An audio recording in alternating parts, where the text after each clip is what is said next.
Lo que vamos a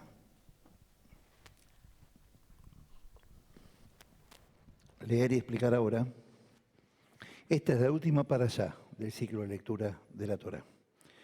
La última parashá, que es Besot HaBrajá, y esta es la bendición, es la que se lee siempre en Simchat Torah.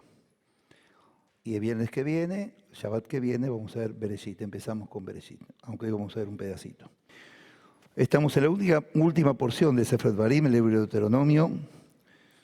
Moshe está partiendo ya, se está despidiendo, y como sabemos continuará Yehoshua, Josué. Sefer Dvarim, Deuteronomio 33:1 en adelante.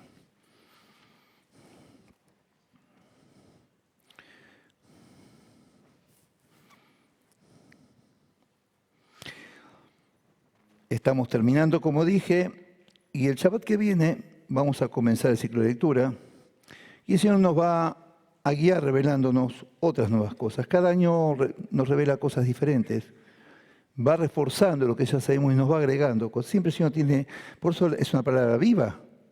Por más que leamos siempre la misma porción, siempre hay cosas nuevas para ver. En los mismos textos, por supuesto. Y esto va a marcar nuestro crecimiento espiritual y nuestro hambre de Él. Como dice la Epístola a los Hebreos, ya no seremos bebés de mamadera, sino seres grandes de alimento sólido. Eso dice la Epístola a los Hebreos. Está hablando de los que, no de los bebés, de los que no maduran, que son grandes y siempre están con lo mismo y no cambian nada. Y siguen sin entender ni una palabra de las Escrituras o muy poco. Significa que no se han esforzado para tener revelación del Ruach HaKodesh. Y siempre hay que estar dándoles todo solito en bandeja porque no entienden, porque no estudian, porque no buscan al Señor a través de su palabra. Es lamentable, pero sucede. Albert Einstein, el gran científico, el gran físico, dijo, era judío por supuesto, el apellido lo dice, ¿no? El mundo es un lugar peligroso, no por causa de los que hacen el mal, sino por aquellos que no hacen nada por evitar el mal. Algo sabía el muchacho. Mahatma Gandhi dijo, la tierra provee lo suficiente para satisfacer las necesidades de cada hombre, pero no la avaricia de cada hombre. Interesante, ¿no? La Torá nos enseña a no ser avaros. Y la Torá nos enseña cómo hacer para evitar el mal. Y es difundiendo su palabra. Y mostrando con nuestro ejemplo que el mundo puede ser diferente. Y así sí vamos a luchar contra el mal. Si nos quedamos en casa, nos encerramos entre cuatro paredes, el mal sigue avanzando. Y vemos los resultados. Deuteronomio fue escrito por Moshe como los anteriores libros, pero la última parte la escribió Yehoshua después de la partida de Moshe, o sea, Josué. Moshe se está despidiendo y es el último día de su vida. Pero en lugar de reprochar al pueblo porque él tiene que partir por culpa de las aguas de Meribá, él los bendice con su amor y su preocupación que caminen en la senda correcta. En vez de pasarle factura y reprocharles, él busca que sigan caminando los caminos de Dios. Él no quiere irse sin estar seguro que su pueblo va a caminar como tiene que caminar, los caminos de Dios.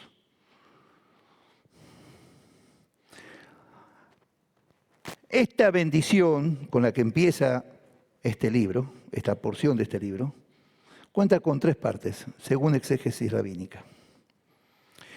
Los versículos del 1 al 5, claro, no vamos a leer todos porque es larga. Los versículos del 1 al 5 del capítulo 33 es la introducción. 6 al 25 son las bendiciones particulares que dirige a cada tribu. 26 al 29, conclusión y bendición genérica que dirige a todos los hijos de Israel. Se considera que en esta bendición está la estructura de las futuras oraciones que dirigirá el pueblo de Israel a Dios. 1. Loores a Dios por su grandeza. 2. Agradecimiento a Dios por su bondad con Israel y el reconocimiento de su grandeza. 3. expresión de nuevas esperanzas, anhelos y pedidos. Esto suena conocido, ¿no? Esta estructura es la que dio origen a la base para la amidad. Oración, ahora un rato la hacemos. Oración que hacemos después en silencio, bueno, se hace en silencio en los templos. Y de ahí, como siempre explicó, salió el Padre Nuestro. Está basado en esta porción. En esta porción está basado. Esta porción que vamos a leer, que no podemos leerla completa, la pueden leer en casa después, tiene que ver, está totalmente ligada a la bendición de Jacob a sus hijos antes de partir, a las 12 tribus.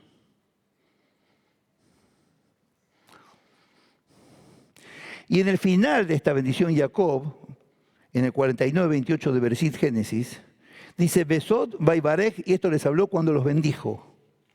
Y esta palabra se llama Besot Abrahá, y esta es la bendición. Esta bendición de Moshe a las tribus es la continuación de la de Jacob en Génesis, antes de partir. Están totalmente conectadas.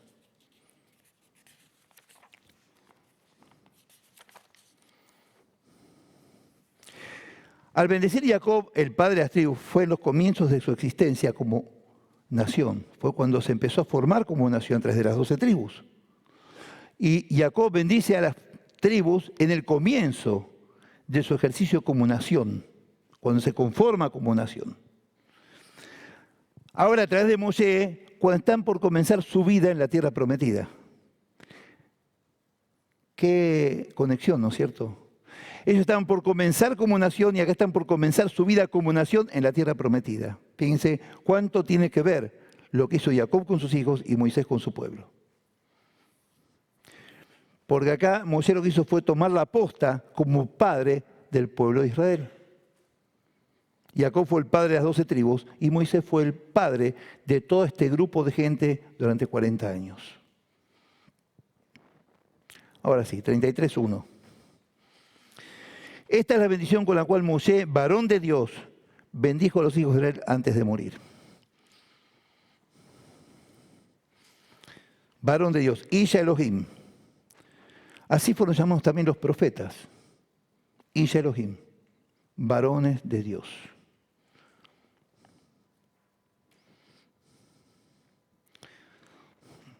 Como Moshe hace esto porque eran como hijos a los que guió durante la trayectoria del desierto. Moshe los bendice no solo para que sean fuertes y sólidos y sabios, no solo por eso, sino para que por siempre siguieran su camino siendo hombres fieles de Dios, mostrando gran pureza espiritual y así poder guiar a su pueblo en los caminos correctos, dando el ejemplo. Él bendijo a cada una de las tribus en forma individual, por separado, ya que cada uno dependía de la conducta de la otra tribu para que el pueblo en su conjunto siga siendo el pueblo de Dios en santidad. Así hizo con los patriarcas, por eso cuando nosotros oramos decimos Dios de Abraham, Dios de Isaac y Dios de Jacob. No decimos Dios de Abraham, Isaac y Jacob. Dios de Abraham, Dios de Isaac y Dios de Jacob, porque a cada uno se le reveló de forma diferente. Así como cada uno de nosotros nos comunicamos en forma diferente con Dios.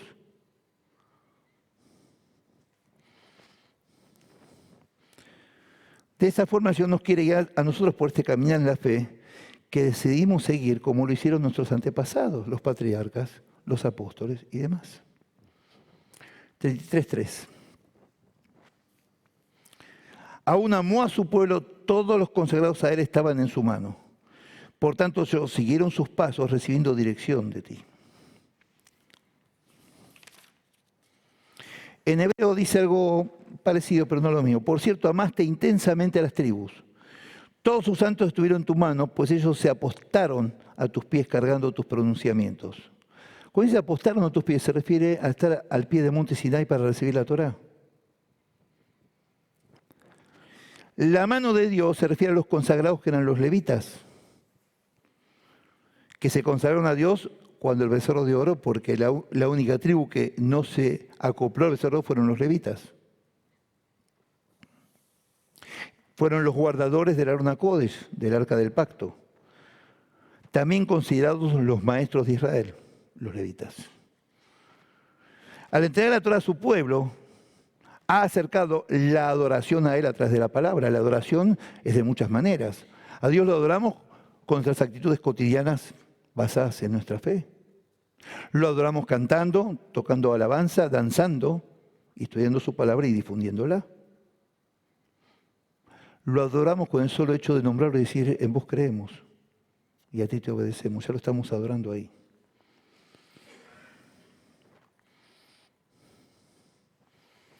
(33:5) Y hubo un rey en Jesurún, dice acá en la Reina Valera, pero en hebreo es Yeshurún.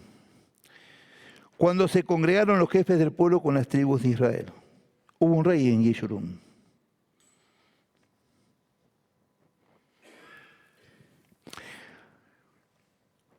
También la Torá se la conoce la palabra que viene del rey. Y por eso al Sefer Torah, en los templos que tienen el Sefer, de verdad se le pone una corona. Cuando se pasea la Torá se pone una corona arriba. Ya que es la corona de la palabra de Dios. Y que Dios nos corona con ella como su pueblo. A Moisés lo coronó como corona de la Torá, lo llamó.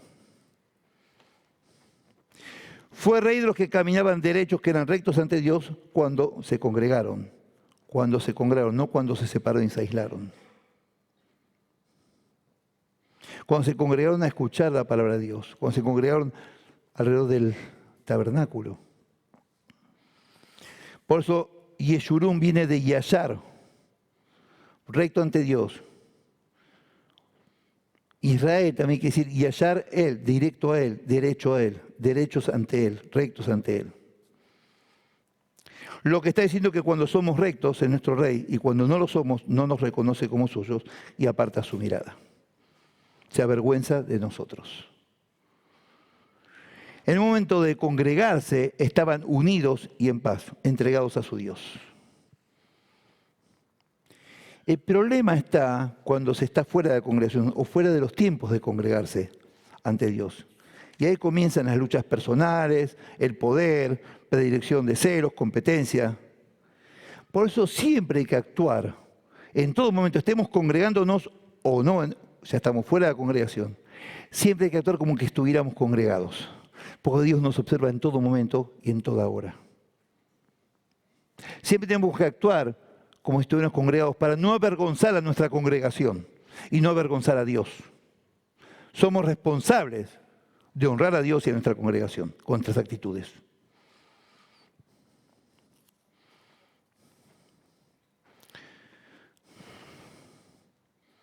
El congregarse está en el corazón más que el hecho en sí, no significa que no haya que congregarse, ¿no? Es decir, siempre mostrar un corazón dispuesto como si estuviera congregado. A partir del 33:6 comienza a bendecir a cada tribu como hizo Jacob cuando se despidió. Y Moisés hizo lo mismo. Vamos a leer algunos versículos. 33:7. Sería bueno que después lo lean en casa todos los versículos. Esta bendición profirió para Yehudá, dijo así.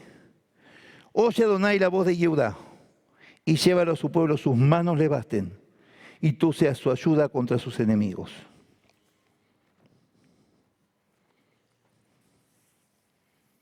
Si leen después en casa, Bereshit Génesis 49, 8 al 11, es el texto que le dedica la Torá solamente a Yehudá. Cuando Jacob bendice a Yehudá, lo que le dice, que de él saldrá el cetro y todo lo demás. Sería bueno que lo lean. Defendió a su pueblo como león Yehudá. Y así triunfó el rey David sobre Goliat. Y de ahí descendió nuestro Señor, de gente que defendió el nombre de Dios. Desde toda acción. Ruth, que protegió a su suegra, Noemí. David protegió a Israel. Y el Señor que protegió a la humanidad. Nuestro Señor Yeshua HaMashiach.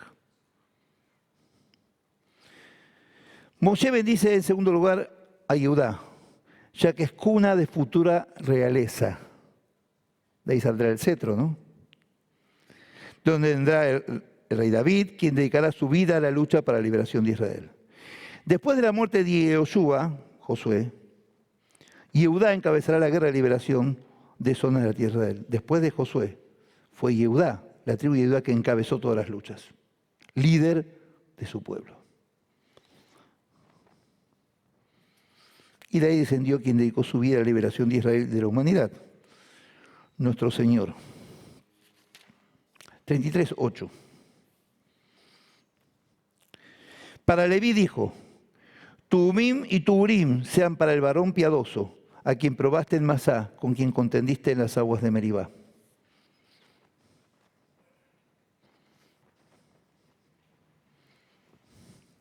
Los levitas iban a ser los sacerdotes y servidores, porque Aarón y Moisés eran de la tribu de Leví. De ahí salieron los Coanim y los Leviim.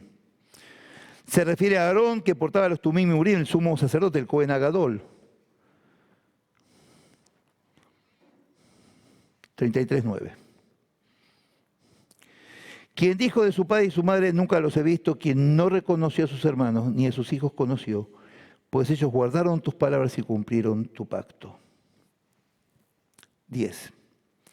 Ellos enseñarán tus juicios a Jacob y tu ley a Israel. Pondrán el incienso delante de ti y el holocausto sobre tu altar. La tribu de Leví proporcionaba a los maestros que difundían la palabra de Dios. Los Coanim, los sacerdotes, ponían el incienso y los holocaustos.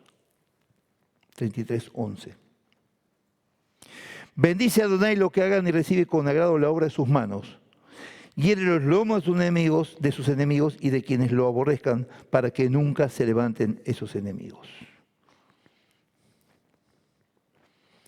Los Kohanim, mediante los cuales la bendición de Dios era transmitida, el Birkat Kohanim, que hacemos cada viernes y en Shacharit, hoy la vamos a hacer.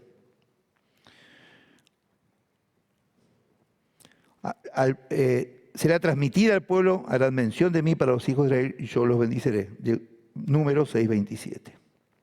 33:28.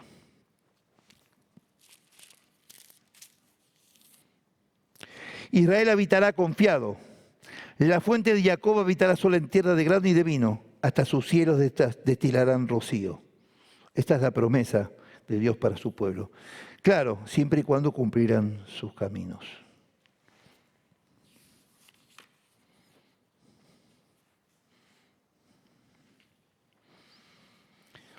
Aislado de todas las naciones y odiado por todos, Israel. Europa medieval no se asimilaban, no cedieron ante las persecuciones, recibiendo las bendiciones de tener su territorio después de tantos años y la promesa de la redención final. 34:10. Nunca más se levantó un profeta de Israel como Moshe, a quien Adonai conoció cara a cara.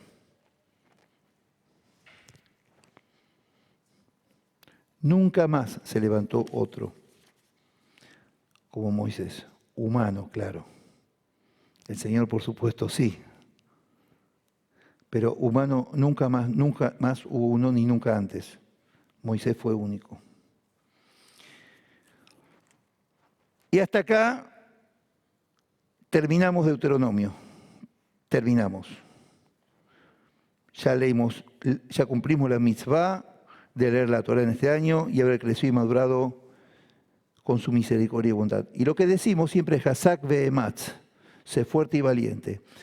Salmo 27:14 dice: Kabel Hashem Hazak ve'yametz libeja ve'kane Hashem. Ten confianza en Hashem, fortalécete y Él te da ánimo, confía en Hashem. Es decir, Él da ánimo y Él nos da la fortaleza.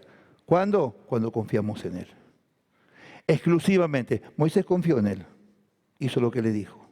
Abraham confió en Él, hizo lo que le dijo. ¿Por qué nosotros no? ¿Por qué nosotros no? ¿Somos inferiores? Espiritualmente sí. Pero podemos no ser inferiores espiritualmente. Podemos ser iguales si los imitamos.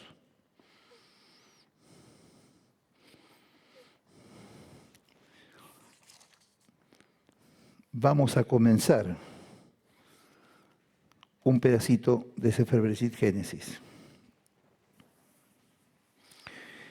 El último versículo de Deuteronomio, el último, fíjense qué interesante, el 34:12, dice: y por el gran poder y los hechos grandiosos y terribles que Moshe hizo a la vista de todo Israel.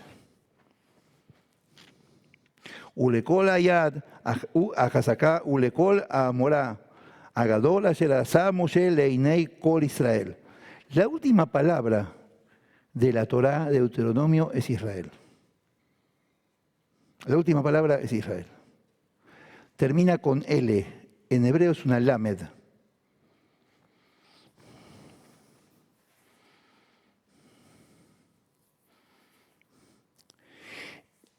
El primer versículo de Génesis, Sefer Bereshit, el 1:1 dice en hebreo, Bereshit bara Elohim et hashamayim bet haaretz. En el principio creó Dios los cielos y la tierra. Bereshit, que es el nombre del libro además, pero dice Bereshit en el principio, empieza con una letra Bet del alfabeto hebreo, que es una B larga nuestra. Termina con una L y empieza con una B larga. Eso forma la palabra lev en hebreo, que quiere decir corazón.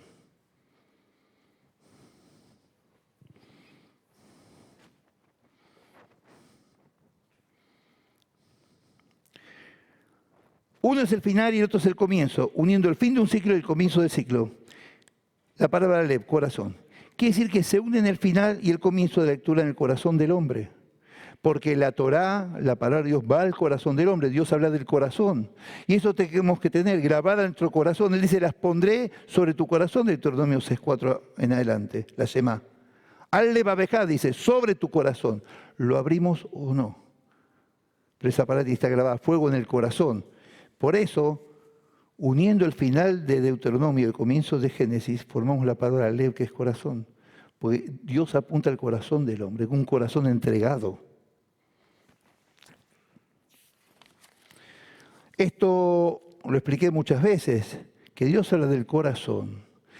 Pues el corazón es el órgano más importante del cuerpo humano, es el que bombea sangre y irriga de sangre todo el cuerpo, todo completo. Por eso ahí tiene que estar la palabra de Dios, para que bombea a todo el cuerpo su palabra, que si nos cortan una vena, sale junto con la sangre la palabra de Dios. Por eso el corazón.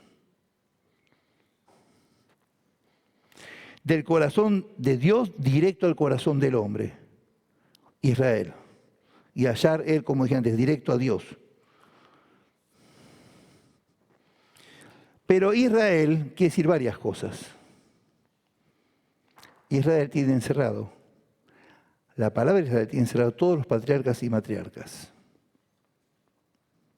La I de Israel, Jacob, Yitzhak. La S de Sara. La Aleph, que es una letra muda en el hebreo, de Abraham. La R de Rebeca y de Raquel. Y la Lamed, la L, de Lea.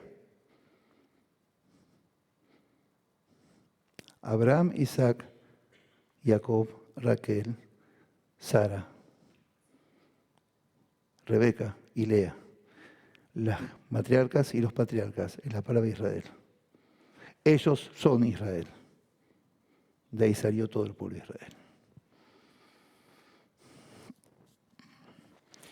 Vamos, todos ellos, ¿en dónde? En el corazón de Dios. Y Dios en sus corazones. Y en el corazón de su pueblo. Su pueblo honra a los patriarcas y a las matriarcas como honra a Dios. Todo está en el corazón de Dios y de los hombres. Ahí está la comunión, nos une un mismo corazón. Ahí está la comunión. ¿Qué es comunión? Algo en común. ¿Qué nos une? ¿Hay un celular prendido por ahí? Por favor. Sefer Bereshit. Vamos a leer poquitos versículos nada más para comenzar, nada más. Génesis en hebreo es Bereshit. Bereshit no quiere decir Génesis. Génesis viene de una palabra hebrea, que es de una palabra griega que es nacimiento, origen. Bereshit quiere decir en el principio, porque así empieza Génesis, en el principio. Entre tantas otras explicaciones, Bereshit está compuesto de dos palabras. Brit es pacto de fuego. La Torah es la luz de Dios, el fuego de Dios.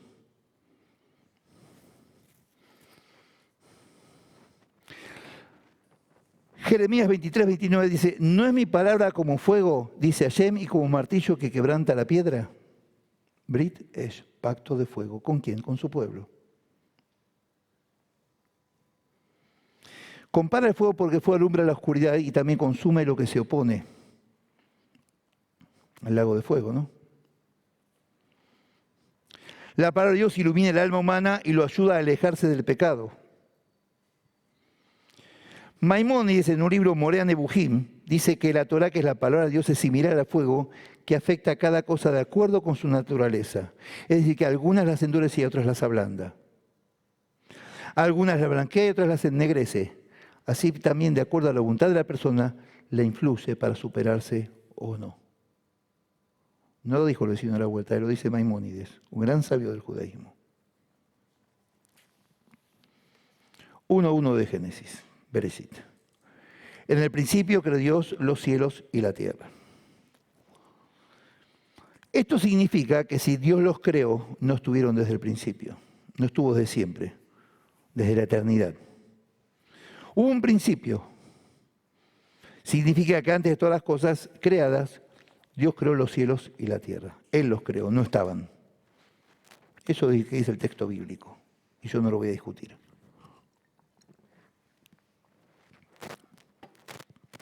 Antes de eso no hubo tiempo alguno, no había nada. Dios existe de siempre, pero no había otra cosa.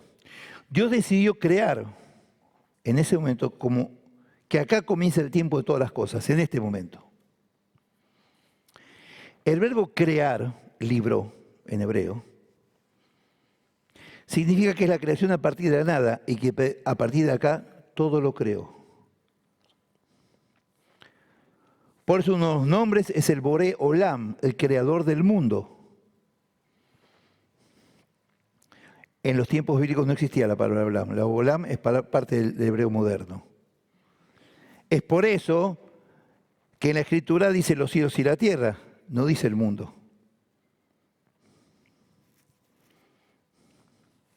Los cielos y la tierra es algo abarcativo, abarca todo. Abarca todo lo que existe, los cielos y la tierra.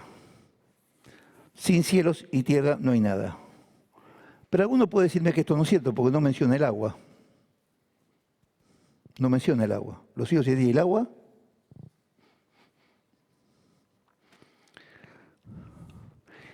En hebreo no existe la palabra cielo. Tampoco existe la palabra agua. Existe la palabra cielos y aguas. Es plural. No existe cielo ni agua. Cielos en hebreo es Shamaim. En Génesis, cuando habla de las aguas superiores y las aguas inferiores, las aguas que subieron, es el vapor que formó los cielos. Las aguas superiores y las aguas inferiores. La palabra para cielos en hebreo es Shamaim. Está compuesto de dos palabras, Sham y Maim. Sham es allá, Maim es aguas. Allá las aguas, eso quiere decir cielos. En la palabra cielos está incluida en las aguas. ¿Quedó claro? Si no, tienen que estudiar hebreo, gente. Los invito, con gusto. 1:2. 15 minutos con un versículo. Vamos bien, otra vez estoy 1 hora. La tierra estaba desordenada y vacía. Las tinieblas estaban sobre la faz del abismo y el Espíritu de Dios se movía sobre la faz de las aguas. Esta es la fase primaria de la creación. Estaba desordenada, significa que era importante notar que estaba desordenada y por lo tanto había que ordenarla y estaba vacía. Esto está describiendo nuestras vidas cuando no conocíamos a Dios. Como la vida todavía de los que todavía no lo conocen. Y nos llama a entregarnos para ordenar nuestra vida y llenarla como lo vamos a hacer más adelante. Y el Espíritu de Dios se movía sobre la faz de las aguas. Así se mueve sobre y dentro de nosotros el Espíritu de Dios. Hablamos de la llenura de su Espíritu. Se mueve alrededor de nosotros esperando que permitamos actuar en nuestras vidas. 1:3. Dijo Dios sea la luz y fue la luz.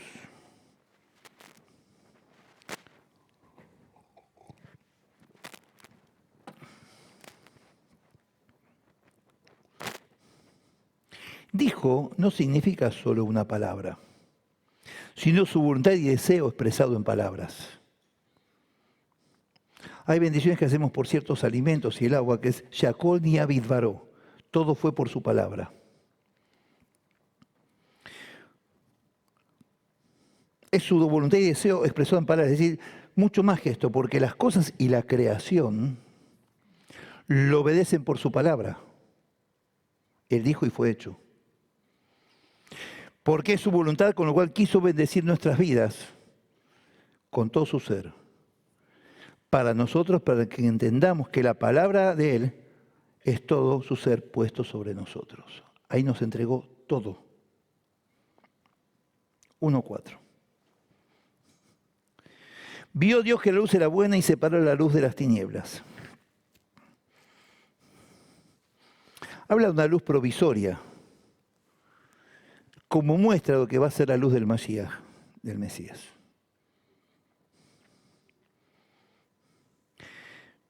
Porque hasta el día cuarto, versículo 14, no había creado ni la luz, ni la luna, ni el sol, ni las estrellas.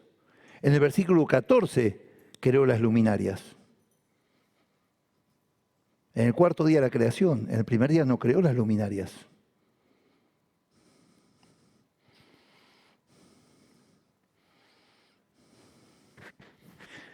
¿Y qué luz era esta? ¿Vieron a Moisés cuando bajó del monte Sinai que le brillaba el rostro?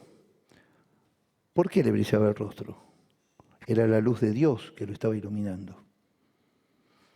Es la luz primigenia esta, la luz que salía de Dios mismo, que irradiaba a Dios mismo, esta primera luz.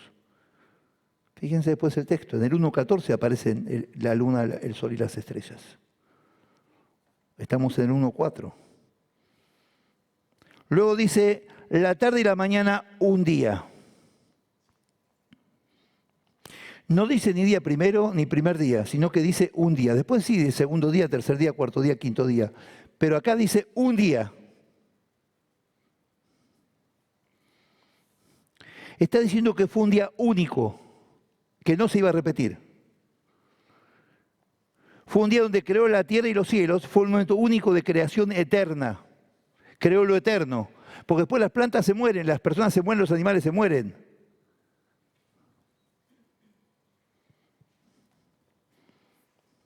Luego en el versículo 8 dice que fue la 3 de la mañana del día segundo, pero acá dice día 1. Un día único, exclusivo de Él. Hasta acá llegamos con Torah. Ya empezamos el nuevo ciclo. Vamos a Yoshua, Josué. No falta mucho, quédense tranquilos. 6 horas más, un ratito más. 1:2. Mi siervo Moshe ha muerto. Ahora pues levántate y pasa este Jordán. Tú y todo este pueblo hacia la tierra que yo les doy a los hijos de Israel. Moshe partió el 7 de Adar y a los 30 días de duelo. En el judaísmo, cuando parte alguien, el duelo está compuesto de 3 partes. La Shivá, que son los 7 días en Israel, 7 días, y acá los ortodoxos también. 7 días es de duelo. No hay velatorio, nada. No hay velatorio, no hay cajón, no hay nada. La persona muere, va a la morgue, de la morgue va al cementerio, se hace una ceremonia y se entierra con una manta y ya está. Por 7 días la familia está de duelo. Por 30 días no se puede ir al cementerio. A Moisés lo cerraron 30 días. Es lo que se conoce como el Shloshim. Y por 1 año no se puede ni a fiestas, ni a casamientos, ni nada de eso. Antes de cumplirse el Shloshim, antes de que se cumpliese los 30 días, Yeshua envió los 2 espías que regresaron el 8 de Nisan. El día 9 se van a la orilla del Jardín y el día 10 lo cruzaron. El 14 de Nisan es Pesaj, cuando ya cruzaron el Jardín. La tierra se las doy a ellos, y no a Moshe ni a ninguna persona especial, sino al pueblo de Israel, ya que la promesa a Abraham fue, se la daré a tu descendencia. Las promesas no son personales, sino para todo un pueblo. Hay promesas personales, pero no estas. Si se le hubiera dado a Moshe la tierra, ahí se hubiera detenido la promesa porque Moshe partió y ya está. Las promesas fueron a un pueblo y por consiguiente a cada integrante del pueblo. Levántate, le dice, y pasa este Jordán. Lo apremia para que se reanime del duelo de Moisés. Lo apura para que levante el ánimo. Basta, ya está, a tomar la tierra. 1:3. Yo os he entregado, tal como lo dije a Moshe. Lo leo más despacio. Esto es digno de atención especial. Yo os he entregado, tal como lo dije a Moshe. Escuchen, esto va para ahora también. Yo les entregué todos los lugares que pisen las plantas de vuestros pies. ¿Se acuerdan cuando Abraham le prometió en Génesis que su pueblo poseerá las puertas de sus enemigos?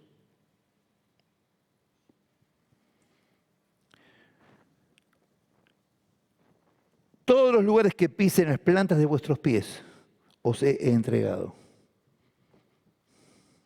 ¿Se entendió, no?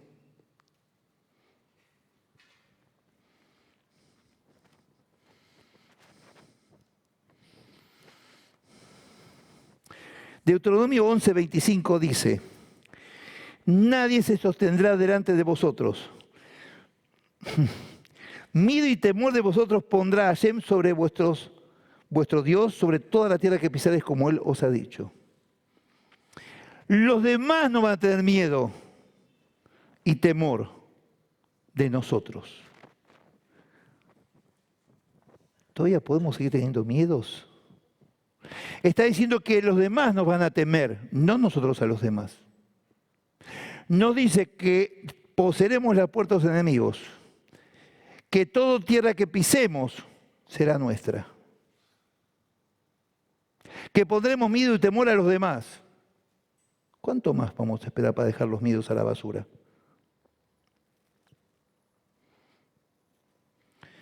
Ahora todo depende del pueblo israelí que luchen para lograr apropiarse de la herencia de Dios. Hay que apropiarse de la herencia de Dios, gente. Y no esperar que luche Dios en cada lugar. Durante el desierto luchó Dios por ellos, pero tienen que ellos mostrar su interés en mantener esa tierra y esa promesa. Siempre cubre Dios, pero hay que mostrar que vamos a luchar para mantener lo nuestro y apropiarnos de lo nuestro. Se trata de no echarse a dormir y mantenerse inactivo. Hay que actuar, hay que obrar.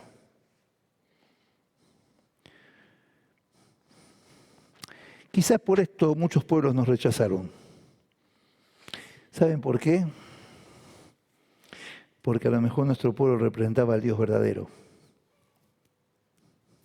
al único Dios, y no todos los inventos que crearon por allá. ¿Saben lo que dijo Sigmund Freud, el padre del psicoanálisis? Que el pueblo era odiado más que por haber matado a Yeshua, por haberlo generado, por haberlo traído. Eso dijo Sigmund Freud.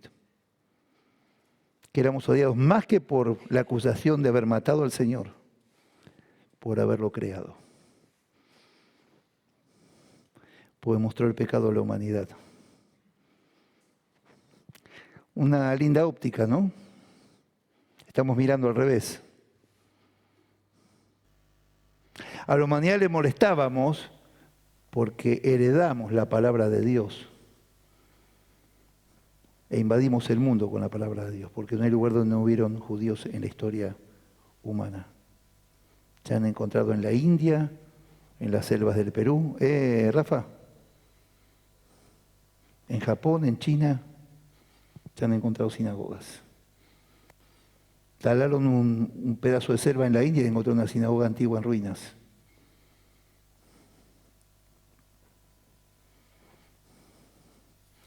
(1:5) y con esto terminamos, Josué.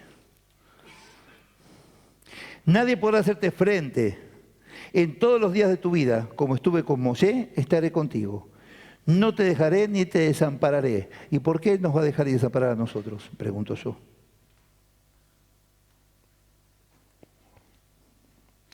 No habrá resistencia externa ni interna a la conducción de Yoshua. Su gobierno fue sin mancha y sin desobediencia mientras vivió. Externa se refiere a los enemigos e interna se refiere a los enfrentamientos de parte del pueblo en forma interna cuando lucharon entre las tribus por el poder.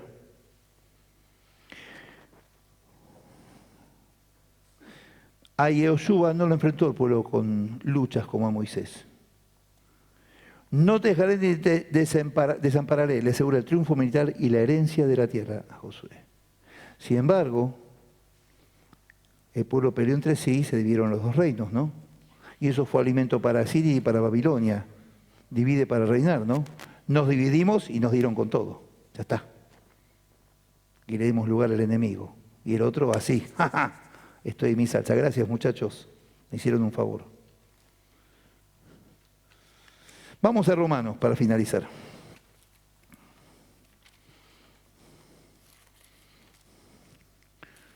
Todos quieren danzar con el Sefer Torah, ¿no? Pero es lo más importante eso. Podemos hacerlo, pero después que entendimos esta palabra, después que hayamos sido tocados por la voluntad de Dios para nuestras vidas. Si no, no tiene sentido saltar con el rollo. 7:22 de Romanos.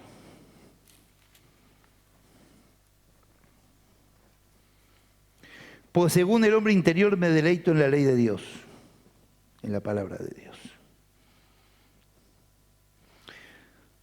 Esto es una respuesta espiritualmente sana a la palabra de Dios. Y en otros pasajes, cuando Pablo habla del hombre interior, se refiere a la renovación del hombre interior y el fortalecimiento del mismo. 7:23. Pero veo otra ley en mis miembros que se rebela contra la ley de mi mente y que me lleva cautivo a la ley del pecado que está en mis miembros. La ley del hombre de la carne lo lleva a cautiverio. Nos hacemos prisioneros de nosotros mismos, de nuestros instintos. Y los instintos llevan a un animal a hacer su vida por instinto. Pero el ser humano, la bendición de Dios de que nos dio el raciocinio,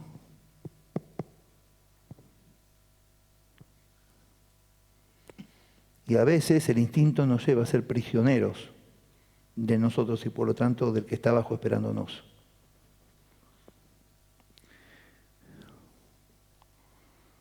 La ley del hombre de la carne lo lleva a cautiverio siendo prisionero de sí mismo y de sus deseos mundanos. 7:25. Gracias doy a Dios por Yeshua HaMashiach, Señor nuestro. Así que yo, mismo con la mente sirvo a la ley de Dios, pero con la carne a la ley del pecado. Pablo está destacando acá a quién se le debe agradecer. Y no al hombre que se deja llevar por la carne. Al que lo liberó de esto, a nuestro Señor y Salvador. Él está indicándonos a quién debemos agradecer. Y no a qué obedecer, sino a quién obedecer. 8:1 para terminar. Ahora pues, ninguna condenación hay para los que están en Yeshua HaMashiach, los que no andan conforme a la carne, sino conforme al Espíritu, al Ruach HaKodesh. Dado que el Señor se llevó todo el pecado con Él, no hay condenación para quien sigue sus caminos.